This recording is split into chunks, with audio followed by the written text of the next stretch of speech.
At the beginning of this course, you learn to develop a social media marketing strategy before you start planning and publishing posts. Based on insights you discover through analytics, you might also need to adapt your social media strategy during your campaigns.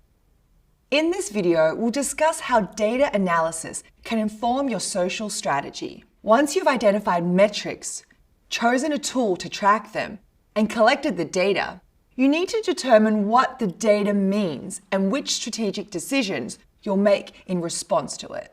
Let's discuss some different ways that data might affect your decision and strategy. To begin, data analysis can help you improve your social media content. Measuring engagement data shows you what content resonates with your audience and what doesn't.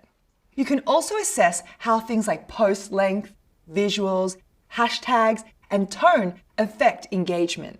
You might decide to adjust your content strategy based on those findings. For example, if the data shows that posts containing infographics are getting higher engagement, you could plan to publish more infographics in the future. Similarly, you can track competitors' engagement data to identify their success factors, including which of their content performs best, which platforms their content is shared on most, and which influencers are most effective at promoting their content. Based on that information, you can adjust your own strategy. Furthermore, tracking data like the shares or retweets of different content can help you spot emerging trends across social media. For example, augmented reality, a technology that superimposes a computer-generated image onto a user's view of the real world, is an emerging trend on social media that's very interactive and therefore highly effective for engagement. Analyzing this data can give you insights into what content, products, and advertising are creating the most interest online. This can help you create real-time marketing content that's relevant to what people are most interested in at any given time.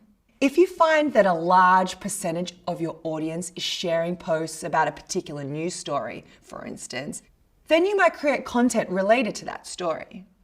Analytics can also help you determine the best platform for your brand. When you track different metrics on each of your platforms, you can get a better understanding of how your content performs on those platforms. Then you can target the platforms on which your content performs best. For example, if some of your posts are performing much better on Facebook than on Instagram, then you could continue to publish similar content on Facebook while adjusting your content strategy for Instagram. And finally, analytics enables you to customize content for your customers. By gathering data about specific customers based on their personas, you can provide customers with customized content. For instance, you might create targeted content for a local audience that references local issues, interests, locations, or weather. Customized content has been shown to drive engagement and conversions. This is because customers appreciate brands that seem authentic and trustworthy, and personalized content can provide that impression. Social media marketing and analytics go hand in hand. As a digital marketer, you'll use analytics to learn more about your customers and find out how they feel about your brand and your competitors' brands. You can then make data-informed decisions that can improve your content and marketing strategy. Later in this section, we'll discuss how to present the data you've gathered to others in the social media report.